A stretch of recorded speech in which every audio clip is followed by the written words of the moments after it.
Assalamualaikum warahmatullahi wabarakatuh. Saya Davina Sosono Putri dari Penmas A 2019 bersama teman-teman kelompok saya. Saya Rehana Xaviera dari Penmas B 2019 dengan NIM 1104619191. Saya Syifa Fauziah dari Prodi Pendidikan Masyarakat kelas A tahun 2019 dengan NIM 1104619037. Saya Sofia Afla Alfonsa dengan NIM 1104619060 dari Penmas A 2019. Saya Joanna, saya dari Pendidikan Masyarakat kelas A. Kami dari kelompok 2 akan menjelaskan mengenai action learning. The purpose is learning atau tujuannya yaitu pembelajaran. Tujuan dari pembelajaran pada materi kali ini. Jadi tujuannya ini seluruh alasan untuk mengembangkan kasus adalah untuk meningkatkan pembelajaran orang-orang yang berinteraksi dengan mereka, baik peserta didik maupun pelatih. Selanjutnya kita membahas tentang pembelajaran orang dewasa. Apa sih pembelajaran?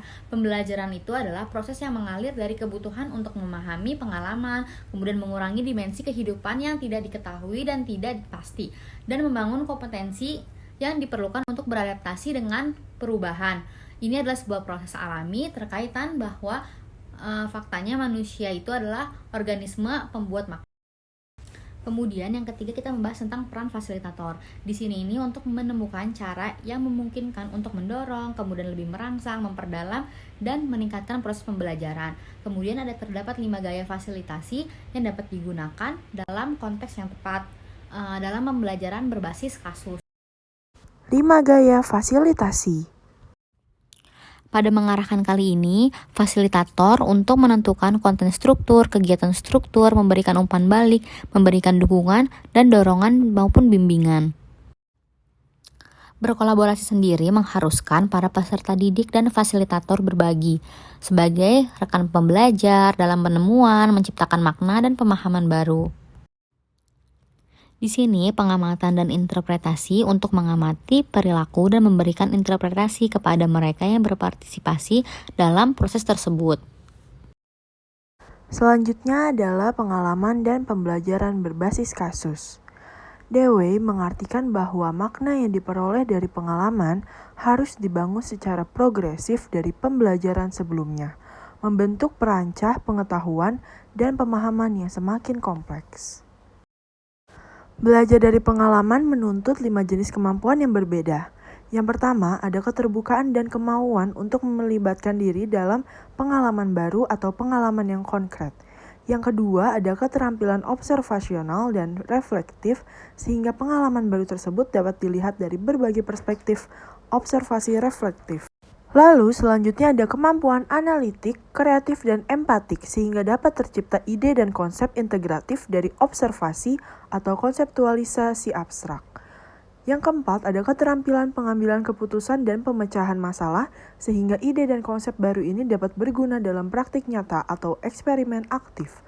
Yang terakhir ada keterampilan metakognitif atau mindfulness sehingga seseorang dapat merenungkan dan belajar tentang pendekatan untuk berpikir, belajar, dan bertindak. Terdapat 4 keterampilan berpikir dalam berbasis kasus pembelajaran. Yang pertama ada berpikir dengan desain, lalu berpikir kritis, yang ketiga ada berpikir kreatif, dan yang terakhir ada pemikiran kompleks. Menuju komunitas praktik dalam pembelajaran berbasis kasus adalah bentuk praktik dan struktur konteks yang merupakan elemen penting dalam desain pembelajaran berbasis kasus. As always, just given a long PowerPoint presentation in which she went over the entire corporate manual and talked about all the policies and issues and basically spent a day boring them to death with a massive presentation. The problem was, of course, that the hirees, the new trainees, when they went to actually perform their jobs to become human resources employees at this company, they needed much more training. They needed mentoring. They needed, in other words, some real world experience. So Ms. Anderson decided to try another way. Her solution is case-based learning. Ms. Anderson talked to some actual human resources people in the field and found out that what HR people do all day long is mostly deal with complex cases where they have to make difficult decisions about particular employees of the company and deal with all kinds of difficult issues. And this requires knowing the HR policies of the company, of course, but also understanding people and how those policies apply in a given situation. So before we meet Ms. Anderson, we need to know that she has already put the trainees into teams and done a little ice-breaking exercise so that they can get to know each other a little bit better. And finally, she's explained that they're going to use case-based learning for this day in order to learn how to know the company's procedures, but more importantly, how to put those procedures into place in an actual case. So the case that she's going to go over is just one of several that she's going to do on this particular day. And this is going to help the new employees learn the HR policies by applying those policies in a particular problem. Now, the names, of course, have been changed, but these problems are based on real problems that her company has met in the past. Dialog dalam pembelajaran berbasis kasus. Dalam mengembangkan komunitas praktik melalui pembelajaran berbasis kasus, proses dialog berfungsi sebagai sumber daya yang vital. Dialog adalah proses pencarian untuk memahami makna yang kita bagikan, untuk belajar bernalar dan berpikir bersama. William Isaac mengelaborasi gagasan dialog sebagai aliran makna yang bebas. Selanjutnya, kita akan mengetahui perbedaan dialog dan debat atau diskusi. Dialog yaitu melihat keseluruhan yang meliputi bagian-bagian, melihat koneksi dan hubungan, menanyakan asumsi, belajar melalui penyelidikan dan pengungkapan, menciptakan makna bersama di antara banyak orang. Sedangkan debat atau diskusi memecahkan isu atau masalah menjadi beberapa bagian, melihat perbedaan dan perbedaan, membenarkan atau mempertahankan asumsi, membujuk, menjual, dan memberitahu, juga memilih satu makna di antara banyak makna.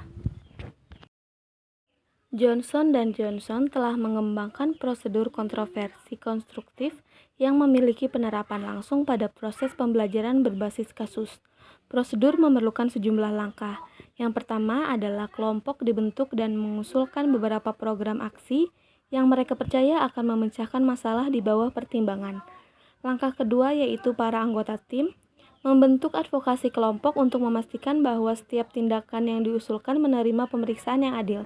Setiap tim advokasi ketika diberikan salah satu solusi yang diusulkan meneliti posisinya dan menyiapkan presentasi persuasif untuk meyakinkan anggota kelompok lain tentang nilai dan validitasnya.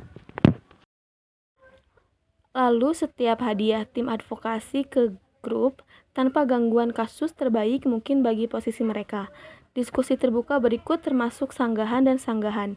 Berikutnya setiap tim advokasi diberikan posisi tim advokasi lain dan kembali dipersyaratkan untuk rumit lebih lanjut dan menyampaikan kepada kelompok. Pada langkah terakhir proses kelompok, seberapa baik berfungsi dalam proses pembelajaran seluruh dan bagaimana mungkin meningkatkan di masa depan.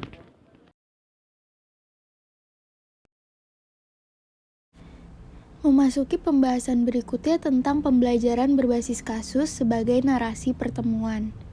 Pembelajaran berbasis kasus ini adalah strategi pembelajaran yang memberi energi pada disposisi orang untuk memahami dunia melalui narasi atau cerita dan membangunnya dengan mengembangkan pertemuan dengan narasi baru yang memperdalam atau mengubah pemahaman yang sudah ada.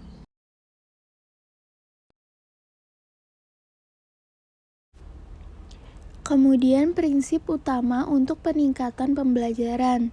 Yang pertama ada pembelajaran melibatkan seluruh pemikiran dan tubuh dari semua indera. Belajar adalah aktivitas multi indera di mana emosi, interaksi sosial, dan fungsi tubuh berperan secara langsung. Misalnya, stres menjadi unsur utama dalam pembelajaran yang dapat dikelola sebagai faktor positif atau negatif yang menghasilkan motivasi tinggi atau bahkan penarikan diri dan ketakutan akan hal yang tidak diketahui. Yang kedua, pembelajaran adalah penciptaan, bukan konsumsi. Pembelajaran sering diperlakukan sebagai bentuk konsumsi, di mana pembelajar menyerap konten dari berbagai penawaran, mereka hanya menerimanya gitu. Dengan kata lain, penelitian terbaru adalah ilmu kognitif dan pembelajaran bagaimanapun menentang pandangan umum ini. Belajar semakin dilihat sebagai tindakan menciptakan makna, mengubah ide, dan mengeksplorasi emosi. Ini melibatkan sikap aktif bukan pasif di pihak pelajar.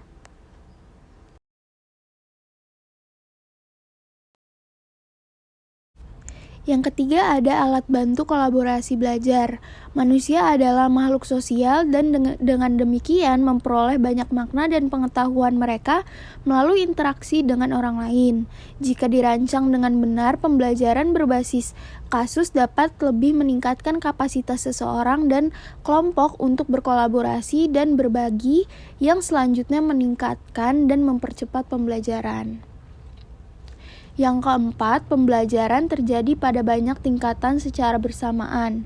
Dalam pengaturan pembelajaran, apapun orang belajar pada tingkat yang berbeda secara bersamaan. Saat berhadapan dengan ide-ide baru, peserta didik juga berurusan dengan nada emosional dari ide-ide. Selain itu, selalu ada proses bawah sadar dalam pembelajaran yang juga merubah pengetahuan dan pengalaman.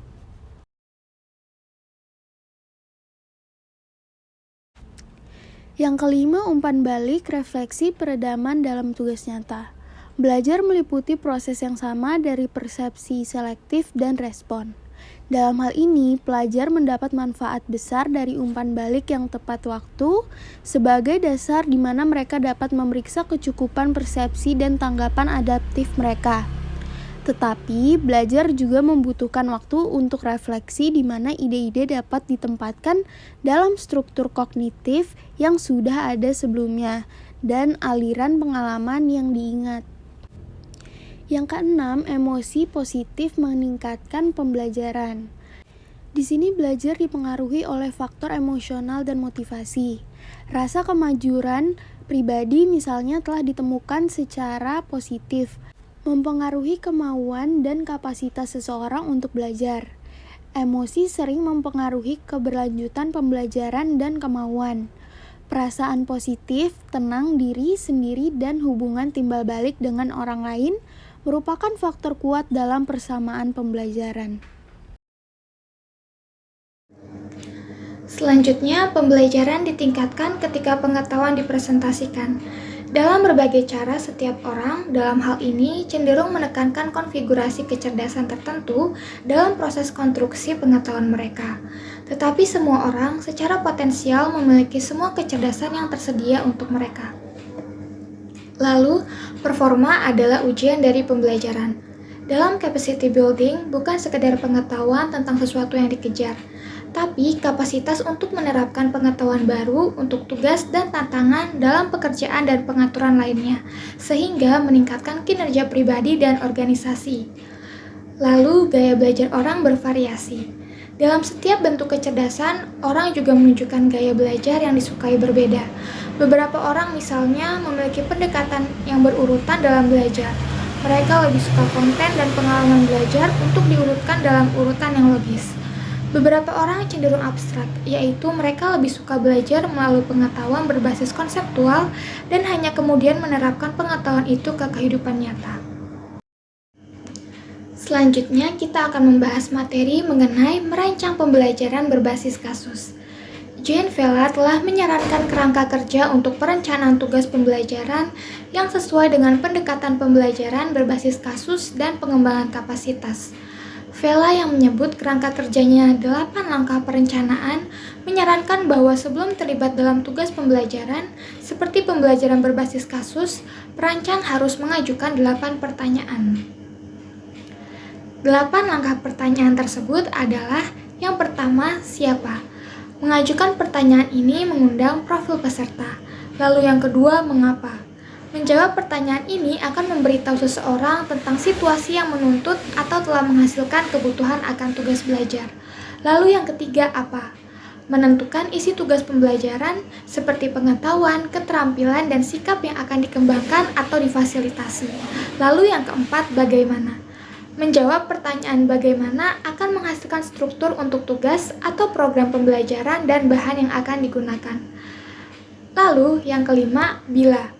Menjawab pertanyaan ini menetapkan kerangka waktu untuk tugas tersebut. Lalu yang keenam, di mana? Jawaban ini menentukan lokasi tugas pembelajaran dan peluang yang diberikannya untuk berbagai jenis pembelajaran. Lalu yang ketujuh, untuk apa? Menjawab pertanyaan ini menentukan apa yang akan menjadi tujuan berorientasi prestasi untuk tugas pembelajaran. Dan yang terakhir, apa efeknya? Menentukan efek apa yang Anda harapkan dari tugas belajar tersebut. Dalam hal ini, setidaknya ada 4 efek yang mungkin terjadi dalam pembelajaran berbasis kasus, yaitu pembelajaran, transfer, dampak, dan transformasi.